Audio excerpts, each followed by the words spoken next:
back for another random review, and this time it is Universe 2.0. And now, there were a ton of nice suggestions for this one. A few I've already done for a rushed review. Be sure that I haven't done one of those first when you suggest these.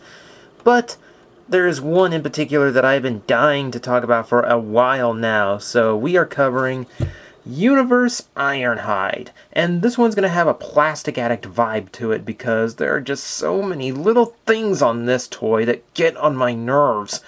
But you know what? There's just a few too many things that qualify it as a decent toy. So you're going to see the difference between Plastic Addict and just normal bad toy. Let's get the first flaw out of the way, and everyone could probably see what it is. But just in case you are unable to see it properly, let me smash another car into him so it looks a little bit more natural. God, why are there so many panel lines on this vehicle mode? I mean, look at this. I mean, you've got all of these different lines crossing every which way because the transformation is so complicated. You've even got these huge gaps in here. And the bigger problem, yeah, another one up here, that one really gets on my nerves. The other problem is that a lot of these, they don't generally go together very well. I mean, when you make a figure so panely and complicated, it's hard to get them all together to minimize it. Really, really hurts the figure. It just looks ugly. Looks like it's smashed. And the worst of it is on these windshields. This bright baby blue they went with on the window color, not only does it not match this color in the slightest, it just makes these lines a hell of a lot more prominent. I mean, this looks like the neighbor kids were playing baseball too close to him. It's absolutely horrible. And it makes it even more obvious when other gaps seem to get in the way for apparently no reason. I don't know why that couldn't have been filled in. It just looks terrible. And my one personal gripe is, really? No yellow stripe? Oh well, that's a minor. But overall, everything else about it's decent enough. You've got some nice detailing. You've got a nice small little brush guard there and a nicely painted grille. The headlights are done in translucent plastic instead of being painted on. That's nice. And they did the same in the rear as well. Oregon. I don't know why. Probably because that's where it was. Was the mountain in G1 in Oregon? Oh well, who cares. But you've got nice detailing. Got some of the mufflers down there. Nice bumper. A little bit of paint down there at the bottom, just for a little bit of detail. And, yeah, if you could actually tell there were doors here, he does have the handles molded in, so he does a lot of things decently enough to pull off the vehicle. Yes, the top also has a ton of these panel lines. We'll get to all that in a minute. But overall, the vehicle mode is passable. The lines really do detract from it. I mean, here, let's take a look at another SUV Deluxe for a bit. I could use Red Alert, but Crankcase here was just a little bit more available. See how the panel lines for the transformation actually flow in where the divides in a real car would be? Right here along the door seams, right up here along the windshield seam.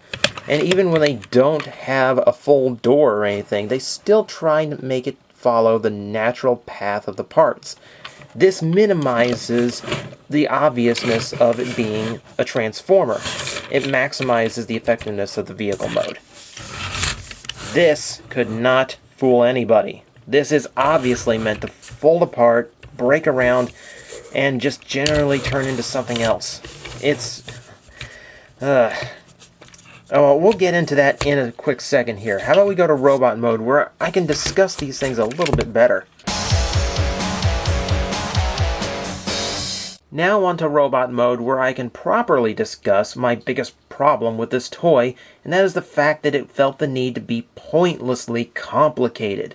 Anyone who owns this toy or Ratchet knows how complex the transformation is, especially considering it came in the same line as things like Hound here, who is just right in complexity and simplicity. It's a very nice balance. A lot of figures in Universe, and classics for that matter, were very nicely balanced between complex and just simple, normal designs. Whereas Ironhide here feels like he's very much still in the movie mind frame, especially when you take a look at the big fold-up backpack that his design got stuck with. But, I don't know. It works to a point. You've got a lot of nice articulation. Everything kind of moves and swivels on its own. A lot of movement in the wrist. That's a nice little touch that you don't normally get. And despite the complex nature of the transformation, he does have waist articulation, which is a nice added feature. I say nice added feature because these days it seems to be harder and harder to find waist articulation. The knee, I could do better. I mean, there's a lot to be desired with the range of the knee's movement. I think it actually moves forward more than it does back, which is unfortunate. And you've got the ankle side swivel, which is my favorite point of articulation, so you can spread his legs more naturally, and he's not just standing on the absolute edge of his feet. It actually looks very nice. Now, the biggest problem people have with him all deals with the head. And you can see, yeah, they've got a few grievances here that are well-founded. Yeah, it's baby blue, just like the windshield, and it looks worse here than it did on the windshield. I mean, it's just unfortunate that they couldn't do a better job, and they didn't catch this. I mean, there's silver in the chest. They could have painted the face, not that far off. And the fact that it's looking down. I don't know why, but the head doesn't seem to fold up all the way. It's a pretty big design fault, pretty big shortcoming for a toy as anticipated as Universe Ironhide was. I mean, maybe that's why I still like this toy despite the faults I have with it, because it was so long since we got a real G1 Ironhide. I was just so happy to finally have one. And then it's kind of disappointing. Oh well, that's how it goes. The complex transformation leaves it with some really weird side effects, like the fact that he's got these huge gaps in his legs. I mean, if you can see the inside of his legs at all, you're done. I mean, even from the front, it looks terrible. Huge gaps in there, as well as his arms really bug me. It's Ironhide. It shouldn't look this spindly. I mean, he's big, blocky, beefy. This is skeletal in design, and there's a few design flaws with the transformation. You can kind of break his arm at the elbow. So I guess you can replicate some battle damage with that. I don't know. And it's got a very simple but effective gimmick, which is the windshield here, if I can demonstrate really quick. Yep, folding the bumper in and out, raises and lowers that little space, filling it out and giving the Autobot symbol. It's a very simple, unintrusive gimmick, and it looks really nice in action. And that's exactly what a gimmick needs to be. It needs to be effective, but not intrusive.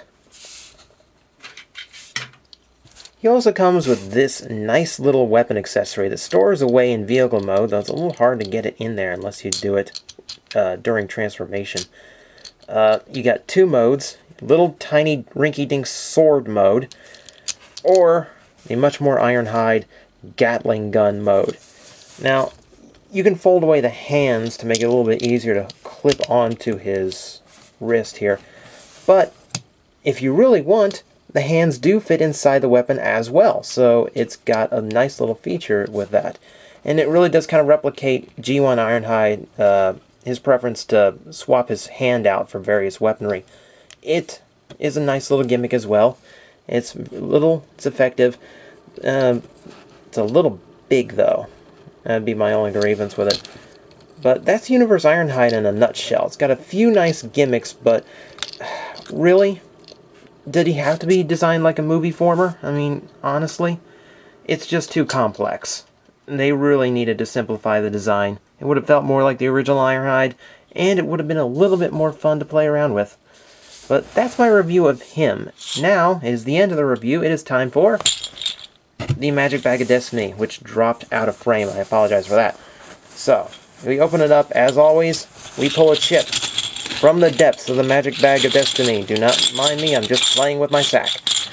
Now, whichever one I pull out, leave in the comment section which toy you want me to review from that series next. And be careful, if I've reviewed it once, I'm not reviewing it again. So, pick something you have not seen. Give this a quick shuffle, pull a random chip, And it is... Oh, look at that! It's the miscellaneous chip. Okay, any mainline series, alternators, classics, Cybertron, Energon, movie line, throw them all out. This is pretty much anything else. Now, it might be hard for you to pick from this particular chip, so I might have to pick something interesting for you, but it should be fun. It's definitely going to be a different one. So, it's coming soon. Stay tuned. The best place for toys on the net? BigBadToyStore.com. Pre-orders for all the hottest toys. The biggest brands. Imports of your favorites. Vintage toys available again. Collectible replicas and statues. Pile of loot. Buy some now, some later, and get it shipped all at once. It's all there right now at BigBadToyStore.com. So let's go ahead and we will get the most obvious flaw. Botched my line. I don't know what a flaw is. I'm sorry.